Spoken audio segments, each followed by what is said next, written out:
Hey folks, it's Frithgar here, how you doing? Welcome back to Estancia Lapacho, set here in Paraguay in South America. And yes, I have finally gotten the country right, Paraguay.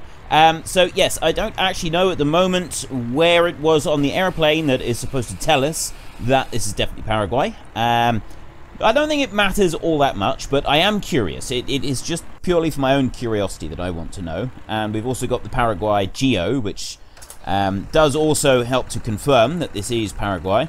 So let me just start this one up. No, you haven't. You've got the end of the field to do. These people are so lazy sometimes. Right. Let's lift you up. Take you on round. And then you can do... What's the bet? And it's going to tell me that it can't do the very end of the field, because it doesn't like it. We move there. I don't think it's going to do that in one pass. So if I go... there, it's going to be slightly out of a full... There we go. It's slightly off of a full pass. But it'll work okay. That's fine. I'm actually quite happy with that. We'll let that one carry on there. And we'll go on with this one. We want to go on down to the next bit. My weekly question for this week. I have finished laying the concrete. And we've got to allow it to set for a week. So let me just pop over here a second. Actually, I want to go to this one. Yeah, we've got to allow this concrete to set for a week so that it goes properly hard, and then once it's properly hard we can then start construction of the farm buildings. And the first buildings that I am seriously considering buying are these placeables in here. If we just quickly scoot up through here, there we go. It's the square bale storage and the round bale storage. I get one of each. You place them down, they act like they're automated storages, so you unload the bales at the front and it stacks them into the shed automatically. So it basically skips out the bit that I like to do least of all in this game, and that is manually stacking bales. I'll do it very occasionally, but I don't like doing it very much. So we've got round bale storage and square bale storage. I get one of each, but do you want me to use this? Is this too far in away from realism, or are you quite happy for me to have this one of each on the map along with some other sheds here? So it's your vote, it's your game. Head into the comment section down below, let us know which one you want and why, and of course don't forget to actually cast your vote in the top right hand corner. Now, we've been busy planting and we've got some of our crops they're getting along, and they're going to actually be ripe before very long. So we've got beans up here that are going to be ready for cutting very, very soon. And we've got right there, we've got the canola, which is just being finished off now. That has literally just been planted. So it's going to be a little while before everything is ready to harvest. I don't know if we're going to be able to wait until everything... I mean, I think we ought to wait until everything is ready and then harvest it all together. So what I'm actually going to do, I'm just going to spread fertilizer on this field and the next field over, because... if you take a look on the map here, we got this growth here is almost ready. And then if we take a look at soil composition, we've got one layer of fertilizer over most of this, and down here, this here has got 2 layers on it. This field here has. We got to wait for a growth stage before we can spread fertilizer on all of these fields up through here. Once we get the growth stage, we will spread a bit of fertilizer on all of them, and then we'll wait another growth stage, and we'll do fertilizer once more. So I'm just going to... Why are you unfolding? Oh, wait, I know why. I know why. I need to go in here, and I need to... Liquid fertilizer at the moment. If I press Y, that changes over to solid fertilizer. This should be solid fertilizer that it's got right now. No. That's solid fertilizer. I don't want... No. Okay, so... right, it's on solid fertilizer, I think. I think that's how it works. Let's get rid of that one, and... Yes, there we go. It seemed a bit odd. It normally doesn't tell you that it's on the fertilizer. It normally tells you which one you've got to press to change to it. So that's why I got a little bit confused there. We'll let this one do this field, and it'll do the next field over. It is pretty slow spreading, but it doesn't actually use the fertilizer up very quickly. It does trickle it down through quite slowly to match the slow speed of advancing across the field. So that is actually going to be just fine. You are done. At long last, we have done with the small Stara. Now that we're done with that small Stara, what we'll probably do is we will... what was I going to say? Now, yeah, we'll probably sell that one and we'll get a different one, but I'm not actually sure which one we should get yet. So I'm not going to commit to buying one just yet, but it's definitely going to be bigger. I'm thinking probably the Vardestad. I like the Vardestad, and we've already got one of those here anyway, so it would kind of make sense to add another one into the list of tractors that we use. That one there has almost finished. I don't know if it's going to be able... No, it's not going to go on any further, I don't think. No. Doesn't like it. It's one tiny little strip there. Oh, it might actually do a little tiny bit. It's not going to do very much of it. And if we go back through here... There we go. That's the one that I want. Get back to you, and I'll close that cover. Start you up, and you're away. So we're planting the corn here as well. We'll have a little tiny bit that we've got to tidy up at the end of planting, but that's okay. We can deal with that without any problems. And that's it. So we want to go from there. This one, we're going to put this one away in a shed. So like I said, I'm not really sure which tractor we're going to use, which seed drill we're going to use after this one. I like this seed drill, but we're having to reload it so frequently. We've either got to get a couple more of them running, and then just sort of concentrate on drilling the seed, which I don't really want to do. I like the idea of just letting them get on with it and then not having to constantly nurse them. It does allow us to go and do other things whilst we're doing the seed drilling at the same time. We don't really want to just be doing the drilling, because otherwise you just got to sit there and you've got to watch it, and it gets very boring. So I'd rather not do that if I can help it. I'm just going to put that one in there. I'm not going to worry about anything else with it at the moment. And now, where is... Right, you're done.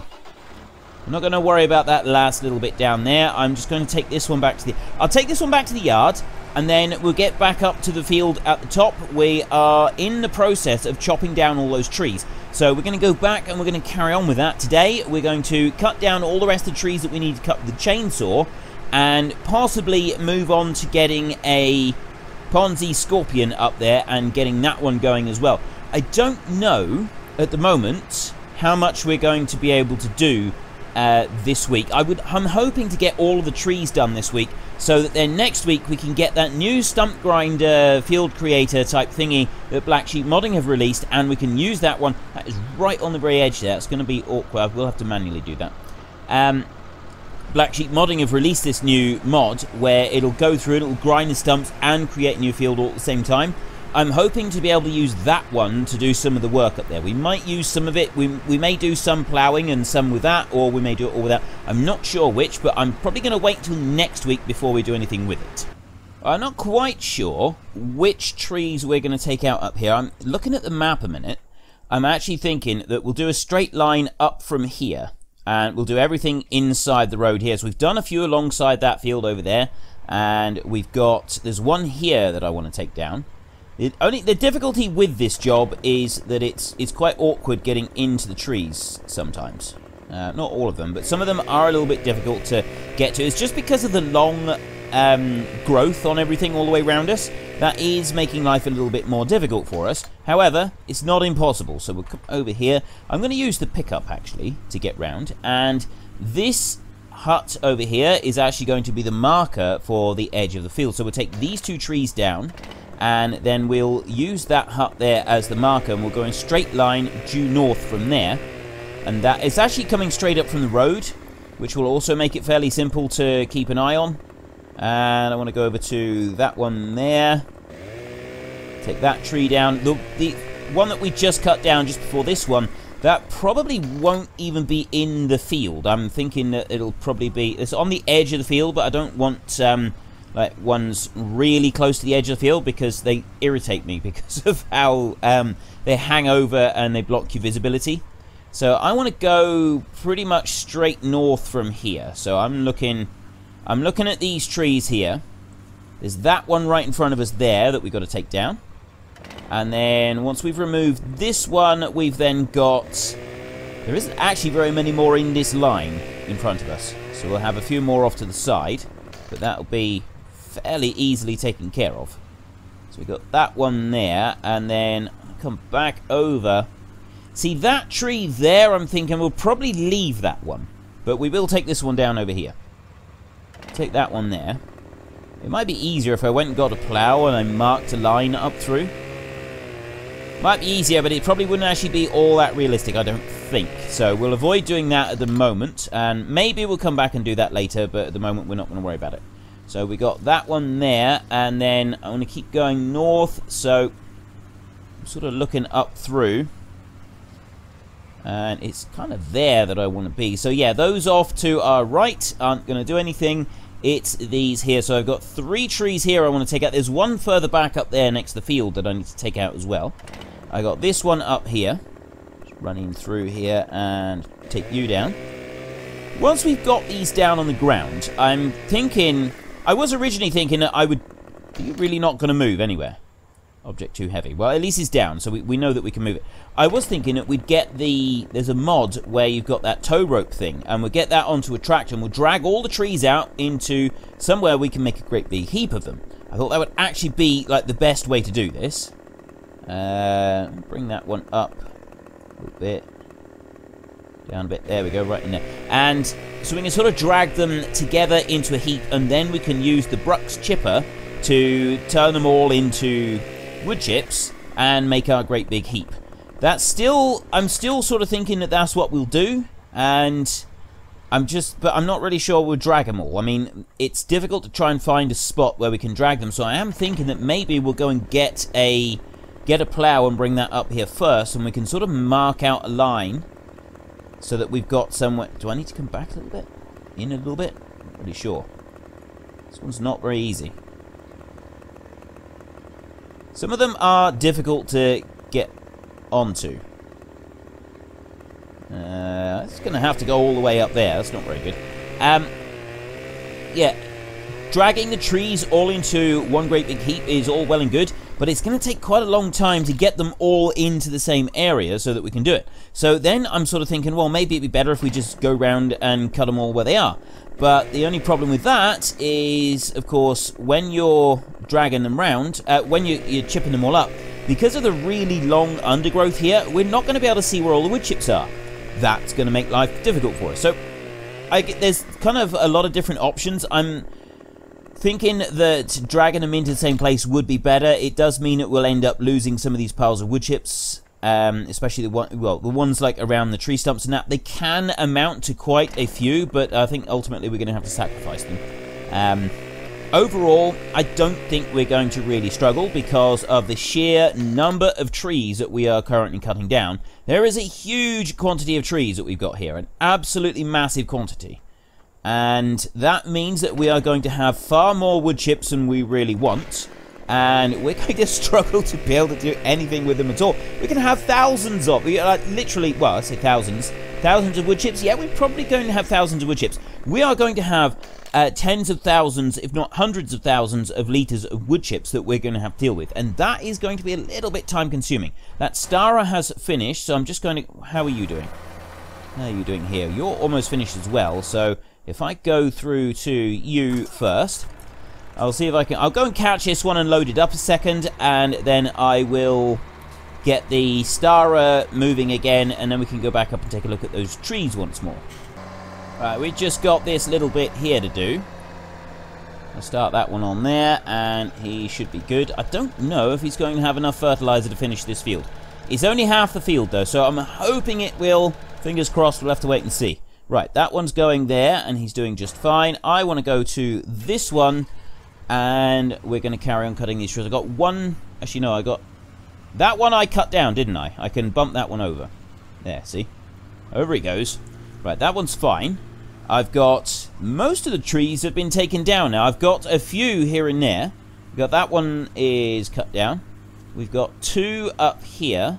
Well, we got 3 or 4 up here, so let me just park right there a second, and we can leap out and we can grab these. So, yeah, I'm wondering... I'm actually thinking it'd probably be the best idea is to drag all these trees out. And if we've got them all in one great big heap, it's going to be really, really easy then to process the whole lot. We're not going to have any problems with them. We'll see where all the wood chips are. It'd be nice and easy to pick them all up and load them up onto our lorry as well, our truck. And also let's just take a quick look. I'm pretty sure that the sugarcane trailers, where's sugarcane? There it is. I'm pretty sure those sugarcane trailers actually take wood chips. Yes, they all take wood chips. So we've got these here that will take wood chips. We've got 133,000 altogether.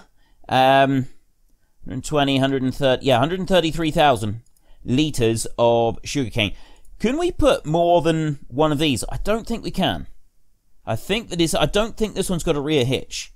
It would be pretty cool if it did have a rear hitch. That would be absolutely awesome. We could have a much longer road train. I think that might actually be a bit much for our truck to pull, though. I don't think it's going to be able to cope with that. And, yeah, I think that would just be too much for it. Just pull this one down here. And there we go. I also need to check if I've actually got the tow rope. If I haven't, I will make sure that I've got it ready for next episode. Let's just take a quick look. I'm pretty sure I got it. Don't I? I'm pretty sure I do. So we have got in here. Have I seriously forgotten to load all of them? I haven't got the Brux chipper and I haven't got the tow rope hitch thing either. I'm really sorry about that. That's something that I do need to make sure that I've got ready for next episode. So we've got one there. And you down there. Take this one out. And that's most of... Is that most of the trees now? No, there's one over there. We've got to hack through the underbrush once again. And I'd like to see a strimmer mod that could actually remove the shrubs. I know that a mower won't do it. But it would be pretty cool if you had a strimmer mod that, or anything like a brush cutter or something like that will remove this foliage layer but won't actually plow up the field. That would be a really cool combination if you could actually go through and have one that will cut grass and cut this foliage layer off, but it won't, you don't actually have to plow the ground. I mean, I suppose it's kind of bypassing the need to do the plowing at all, and the idea of this undergrowth stuff here, this layer, is, I guess, that you've got to do the plowing on it. It adds in that extra depth of gameplay. You've got to plow it up to make it into productive land. So I don't know if that would work or not. I think it could be good. I think it could actually be quite good. And then, because not everywhere in the world, even after like hacking off a huge load of undergrowth like this, will then go and plow. Not everywhere in the world would do that. So it could actually be quite realistic to go through and just hack it all off.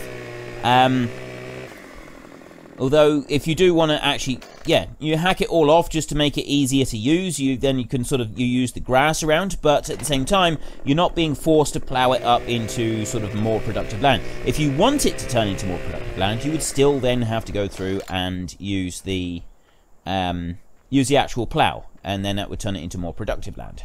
I think that would actually be really cool. I'm hoping that something like that turns up soon. You're probably going to tell me now that there is actually one of those already. I've used like brush cutters and that on, tractor mounted ones, that you go through and you can cut down all kinds of rubbish, and you really can. You absolutely hack through everything.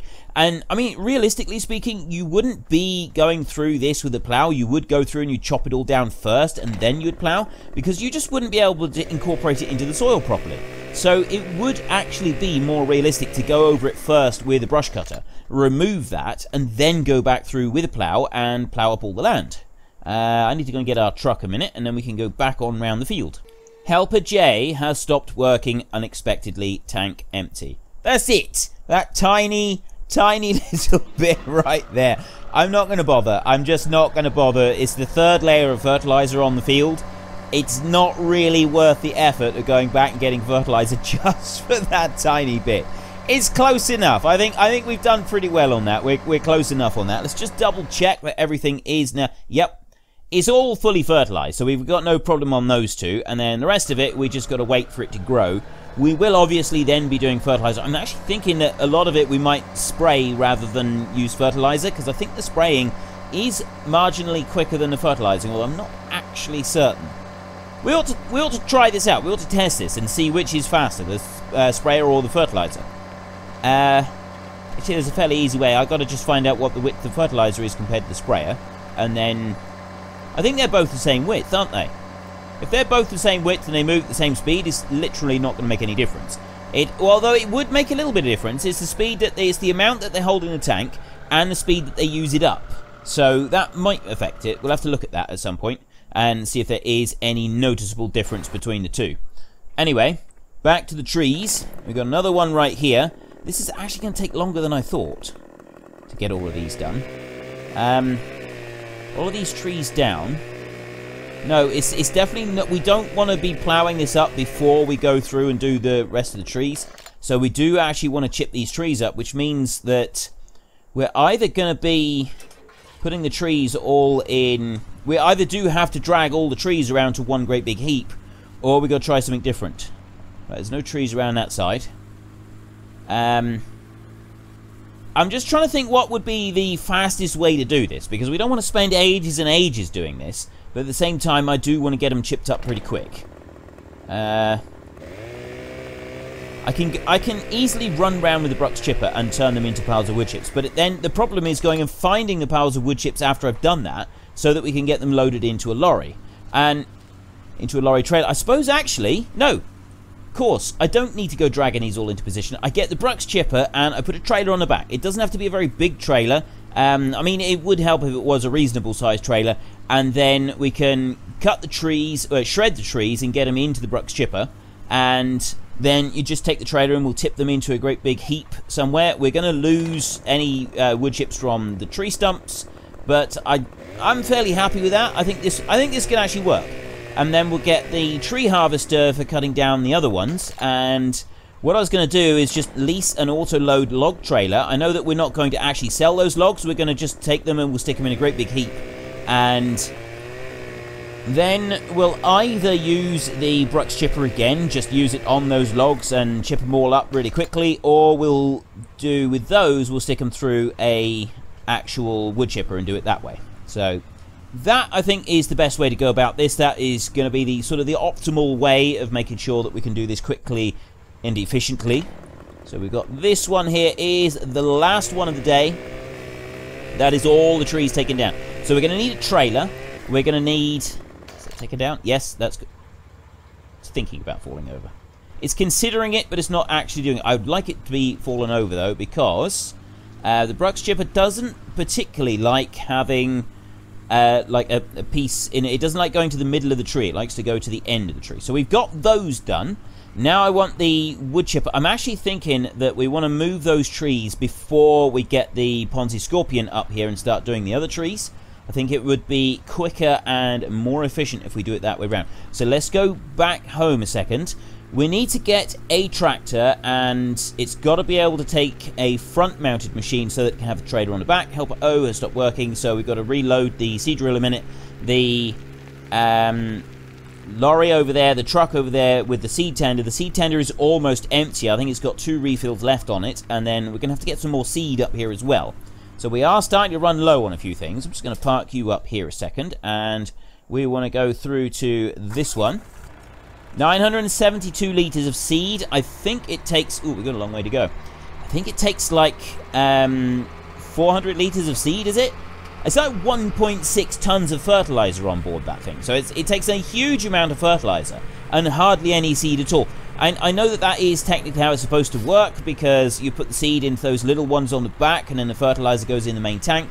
But you'd have thought that they'd be able to find a way to give you a bit more seed capacity on this thing, because that is the one thing that really irritates me about this particular Väderstad drill, is the really low capacity of seed. I mean, there's hardly anything that has gone into there. So we'll just stop that one right there and run back over to the John Deere here. Leap on board. And yeah, 560 litres of seed, and then it was like 1.6 tons of fertiliser. So it is far more fertiliser that can go in this thing than seed. But at least we're not doing too bad. I mean, we are sort of getting through this field at a reasonable speed, especially compared to the other land that we've already done. So in order to be able to do this, I need a tractor with front linkage so that we can put the Brux chipper on the front. And then the trailer will go on the back. We could use one of these trailers, so we don't need to lease or buy any other trailer. We can just use one of those. And they've got a reasonable capacity as well. I think, what's it, 20,000 litres, is it? You know, I don't actually remember. But this tractor right here, this is the one for the job. This is the man for the job right here, the 7030 Premium. So let me just turn this one around a minute. Not driving on the concrete, remember, we have only just poured this stuff. We do not want to drive on it just yet. We will end up cracking it, and we really don't want to be doing that. So bring this one in around here, and I'm pretty sure that it did say in the sugarcane stuff that those trailers could be used. 20,000 litres, and yes, it does take wood chips.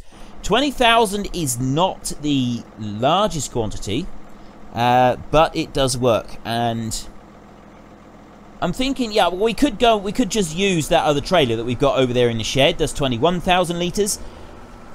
We could, but I don't really want to. I'd actually rather use this trailer just because I'd like to try it out for this particular task. I think it could be a lot of fun. So we'll get that one hitched on, and I'm literally just going to move it up here so that it is ready. I'm then going to unhitch it again, and we're going to run down to the shop so that we can pick up the Brux chipper at the beginning of the next episode. And we'll bring that one over. Right, that one is now ready to roll. I know it is absolutely lagged in filth, but we're not going to worry about that because we're about to go and do a fairly dirty job. I'm going to clean the tractor off, though, because, yeah, visibility is starting to get quite poor because of the mud. You can see, well, it's sort of starting to get poor. It's not completely ruined at the moment, but it could definitely get that way. Our bales could do tidying up a bit. They really could. They're a bit messy there, lying around, rolling about. So we'll have to come back and do something to that at some point in the future. So we park up right here. And, right. I have been told, oops, didn't mean to do that. I have been told that I shouldn't be washing my tractor while the engine is running because, you know, you could damage it. I'm going to have to, I think we're going to have to agree to disagree on that one because I've seen various discussions on this particular matter. You've got an air intake for these tractors, and I actually see the air intake on here. I'm guessing that it's built in here somewhere. You would have to go and take your pressure washer and stick it, I'm assuming that might, well, if we say that is the air intake right there, you would have to literally take your pressure washer and you'd have to stuff it right inside the air intake like that and then turn it on and leave it running for absolutely ages in order to actually do any damage to the tractor. So that it could bypass the filters and stuff, because you've got an air filter in there which is very, very good at filtering out water as well. Yeah, you would have to work hard to actually damage your tractor with a pressure washer, even while it's running. It literally, you would have to work hard.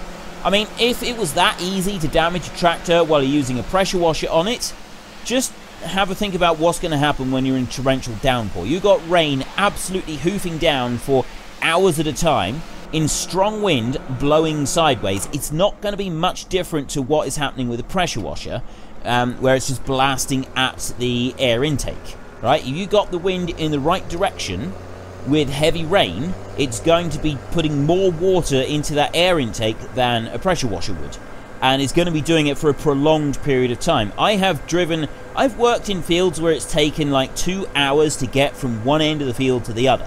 I mean, admittedly not very often in a field that size, but you get the idea. You can spend 30 minutes doing a slow job where it takes 30 minutes to get from one end of the field to the other, and then you turn around and you go back the other way.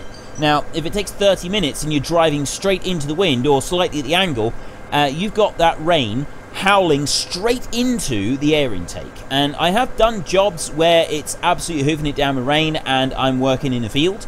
Admittedly, you don't do that very often because of the rain and everything, but it does happen. It does happen from time to time. I've actually done cultivating in weather like that, believe it or not. It did seem a little odd to me at the time, but it worked. So, yeah, it is possible. There's all sorts of things. I'm muck spreading. I've done a lot of muck spreading in the rain. I've actually done muck spreading in the rain, and you get it lined up. And so it's not. I actually can't buy that thing yet. So we're gonna leave the tractor here, and we're gonna go back over to the farm. So yeah, basically, you wouldn't be able to do it, not with a pressure washer, unless there was something seriously wrong with your air intake system. Pressure washer is not going to damage that tractor if you wash it while it's running. It's absolutely perfectly safe. Maybe if you really stuff the hose right in under the engine and you're doing stuff like that, but I don't know anybody that pressure washes the inside of the engine anyway. It's yeah, I generally use if I was to pressure wash a machine, or when I have done in the past, you know, it's the bonnet, wheels, in around here, around the back, and so on. I don't actually worry about cleaning the inside of the air intake. It's never really been an issue. Anyway, we are running out of time for today, so if you enjoyed the episode, then please head down below and give us a like, and if you really enjoyed it, then please tell your friends all about me, get them to come and watch as well. That would be awesome. Tomorrow we're going to go and get that brush chipper, and we are going to go back up to the top, and we're going to start working on doing that. We're not going to bother dragging all of the trees into place. It's just going to take far too long. It's going to end up being rather dull. I've already done 2 episodes of just cutting trees down. So yeah, I'm aware that we do need to try and get a little bit of a move on with that.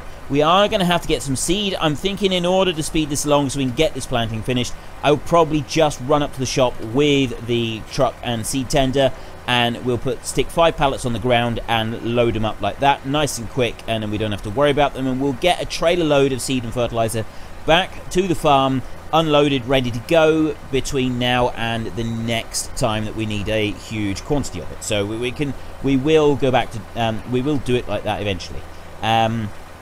So yes, we're going to tomorrow we're going to chip up all of those trees, and that should actually be fairly quick. We're going to hopefully also get the Ponzi Scorpion up there as well and start using that one also.